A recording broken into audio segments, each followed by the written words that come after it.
Hi folks, welcome back. Got quite a few requests along the way for this one, so I'm going to see it through. So this is for Unleash the Archer's Awakening, and the video is full band playthrough video. So for anybody who's new to the channel, I intentionally don't research anything about any of the bands that are requested beforehand. I try not to learn anything beforehand because I like to listen to music as in an unbiased format. I just like to listen to music and watch films and so on like that. Don't tell me anything. If it's good, I'll put it on. There's something nice about that to me, especially the older you get. The element of surprise, should we say, it gets a bit boring if you already know what's going to happen on it. So there we go. That's my disclaimer out of the way. After 3, 2, 1, go.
Okay, wow, what an introduction to this song. Very beginning with the synthesizer. Obviously, you didn't see what was being played there, but it sounded like a single note and then lots of delay and reverb and sort of, ambient things happening there. Actually put me in the mind of something you would get in like a John Carpenter film, It's very ominous and full of dread, you can see the band warming up and so on, getting their fingers loosened up or whatever before the performance. But just that sort of very, very beginning of the song, building anticipation. And, for me, obviously, I've never heard the band before, so I had no idea where we were going to go, apart from getting little glimpses of the guitars and the instruments, kind of knowing when we've got metal coming. And noticing the Ibanez guitar and the Ibanez t-shirt. Is the guitarist endorsed by Ibanez by any chance? I'm not sure. The actual model there is just like an Ibanez RG. I have an RG 550 I actually bought not that long ago. Really should get it out here to show you. I've modded it a little bit, but this is it's 1989 RG with the original Ibanez Floyd Rose on there, the Edge Trem, I think they call it. And I've upgraded the pickups, so I've got Steve Vai pickups in here, the Evo and the Breed. So yeah, I'm familiar enough with Ibanez guitars that he's playing an RG, and it's like the Prestige model as well. There was a part of the riff there that came in that took me back to the 80s, made me think of Bark at the Moon by Ozzy Osbourne. Whenever you need a pick, there are never any picks.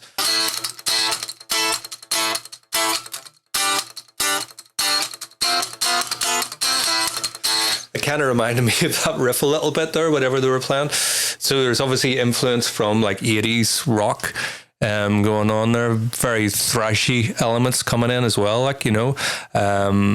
really nice playing on the bass as well there, finger style, despite the riffs being very technical. I'm going to put this back now. And so, yeah, I really like the fact that they took time there to sort of build all the drama. So we'll go back again, listen to that, take that in. I'll maybe do a little bit of talking as we go through anything that occurs to me there. So do you hear that repeated note? Bum, bum, bum, bum, bum, You can hear it bouncing about. I'm sure that's being played once, and that's just a delay effect that we're hearing. You know, lovely tones, very ominous.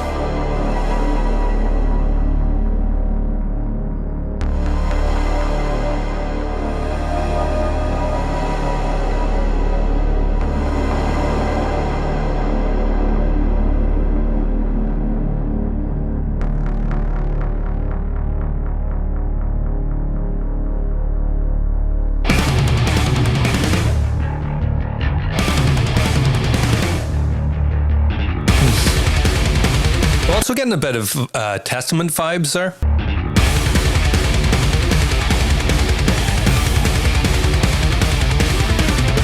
Brilliant riffs.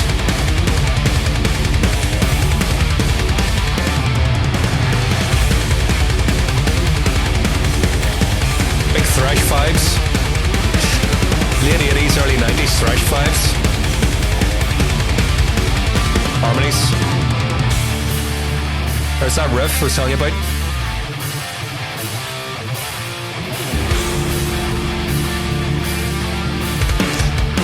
You got the big 80s, you know, like a Motley Crue or something like that, you know, waiting on everything to kick in. Wouldn't surprise me to learn that these guys are influenced a lot by those kind of bands.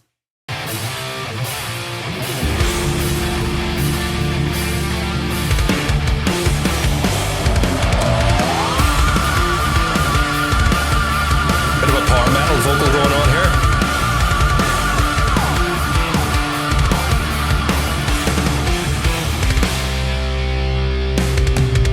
To look up into the night sky, to see the stars they'll change, to know 1,000 years or more have passed, and I am the same. This mountain hollow that keeps me in a suffocating embrace, a prison and a safe haven that's always been this way. Oh, a new master calls me to awakening. I know this one brings the end. Far beyond the darkness I've been living in, it's true. A whole new world awaits.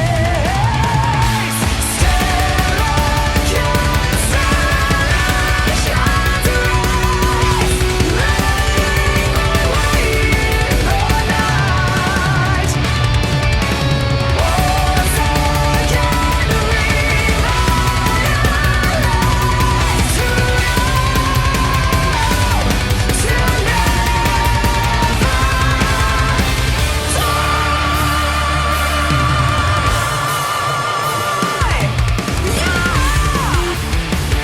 Ooh, it's hard to find a space here to jump in and give me my thoughts. Is it so tightly packed? Yeah, really, really class stuff. There's a few different things there that jumped out to me. The double kick thing, it's unusual. You know, usually you see that as single strokes, you know, and I would have assumed if I wasn't watching that you know, it was right, left, right, left, right, left. But you can see he's doing like double strokes with his feet. Right, left, right, right. I've never really seen that before, you know, to get the... You're getting unusual technique. Something I actually thought was really cool there was whenever it went into the verse for the first time that they changed key.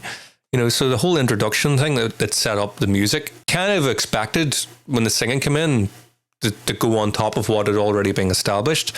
But they moved key, they moved up. Even at that point, once we kind of got through the sort of John Carpenter themes at the start, then the sort of 80s influenced guitar riffs, sort of late thrash metal. You can hear lots of different influences going on here.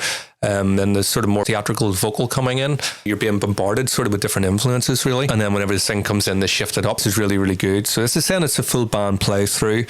I noticed it doesn't say live. But, you know, it looks like a lot of this could be passed for live, but I mean, I'm hearing multiple tracks of vocals and so on there, you know, so I'm not sure whether this is sort of, you know, dubbed as we go through. Could be. I don't know.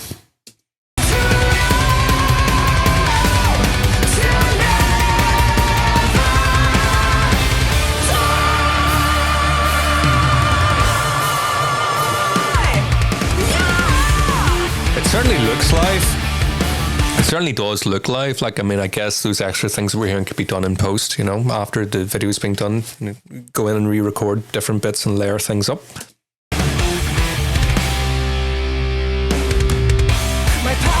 There's that key change again. A voice is calling my name. It always starts as whispering, then manifests to a scream. And you can hear her vocals alone, you know, they're double tracked at least. It's the same vocal that's being recorded twice, and then occasionally we're getting harmonies as well there, so it's quite thickly layered. It doesn't mean that the lead vocal isn't performed live and those things are done afterwards, so. Oh yeah, I must mention about the bassist as well. Very unusual technique there, isn't it? You know, normally we would see either the pick or, you know, most players use the sort of couple of fingers here to play, but he seems to be involved with his thumb a lot in that, you know, which is another unusual thing for me, technique-wise, seeing those kind of faster riffs being played in a metal context. A lot of the time you would expect, you know, to be played with a pick. Although I really like, you know, appreciate when the bassist uses the fingers because you get a lot more dynamics into the playing. But, you know, it's possible that he's sort of developed this technique that, you know, I mean, I guess if he's using these two fingers and the thumb, which would probably make it easier to play faster, you know, you know, instead of two things back and forward, that you get three. You know, anyway, that's the theory on it.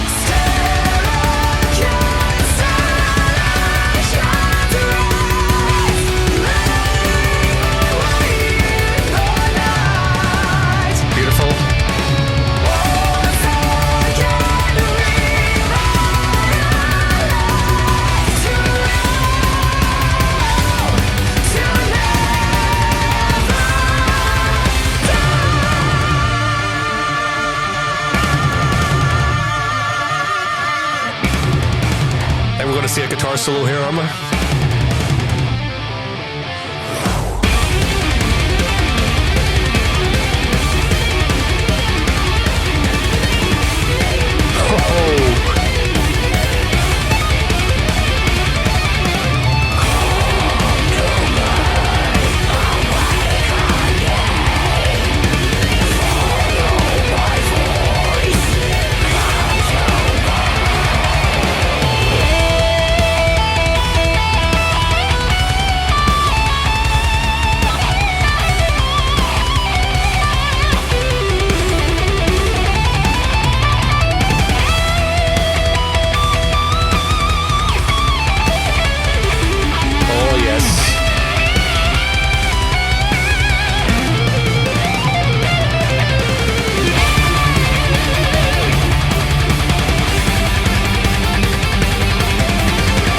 Must say at this point, during the solo, it reminded me of Alexei Laiho from Children of Bodom. You know, unfortunately passed away not that long ago.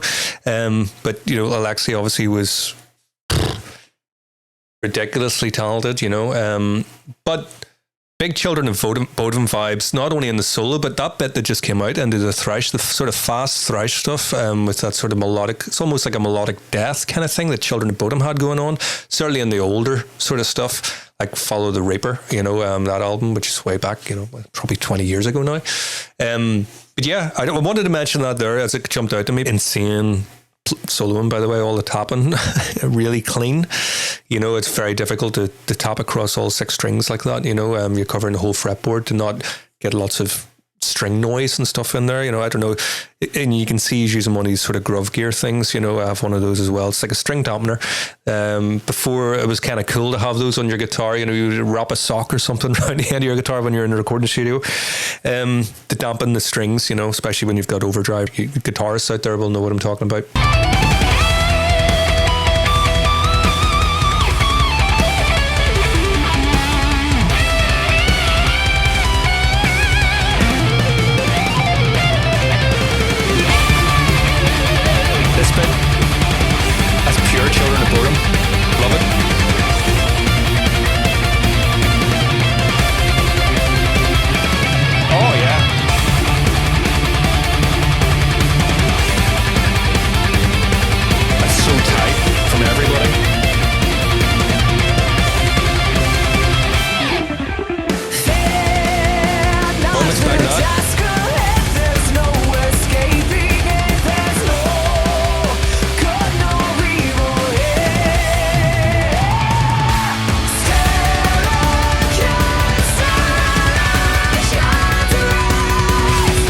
Let's say I always love that in music as well. It doesn't matter what the genre is.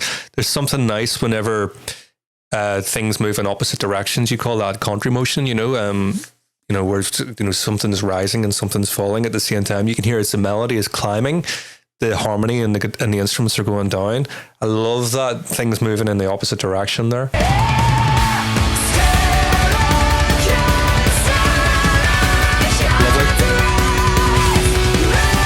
Unusual chord changes in here as well.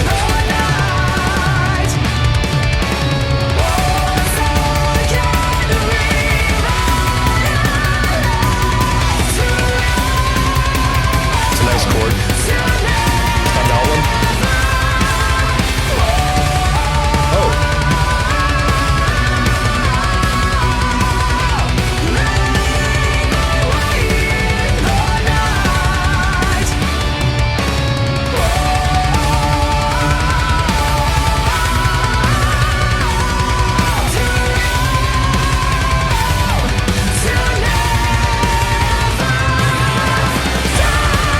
Let's say something else I really appreciate is, whenever you get repetition in music, especially whenever you get choruses and bridges and different things like that, it's kind of unavoidable whenever you write music that, you can't really write something that's just completely linear.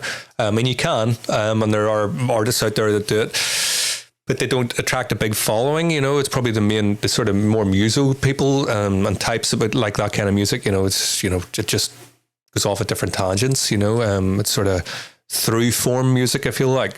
So in this kind of music where we're getting repetitive elements coming around, where there's the chorus coming back, something I really appreciate is whenever they try to find ways during the repetitions to keep things still exciting. And the drummer is the main guy is doing that there, but changing the different types of beats. Going into sort of halftime grooves and different things. So while the melodic content and the harmonic content is the same as what we've had before, because he's changing up the grooves, you're getting sort of different vibe.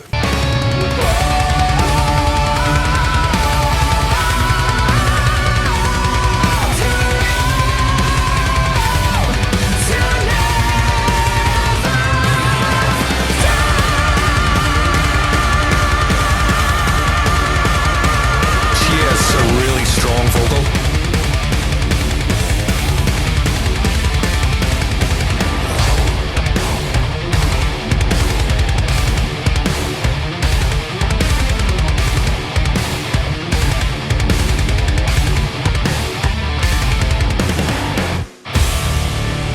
Slight metalcore vibes there just on that riff, the double kick, but a bit more thrashy in nature, I guess, with the fast picking and so on. Yeah, so this band, it's quite clear that they have a lot of different influences there. They're wearing quite a lot of their influences on their sleeve, as far as it seems to me, which is cool. I'm sure there are tons of other ones there that I didn't pick up on the first listen. But yeah, I actually really enjoyed this. Power metal is the sort of main vibe I'm getting from this, and it's of all the sort of different subgenres within metal, it's probably the one I'm least familiar with. Really cool, insanely tight playing. And thanks very much for the request, and hopefully you enjoyed this. Don't forget to check out more of the channel. I've done a lot of reaction videos at this point, and have my own music and some piano stuff on there as well. So have a dig around. You might find something else you like. So yeah, thanks very much. See you next time.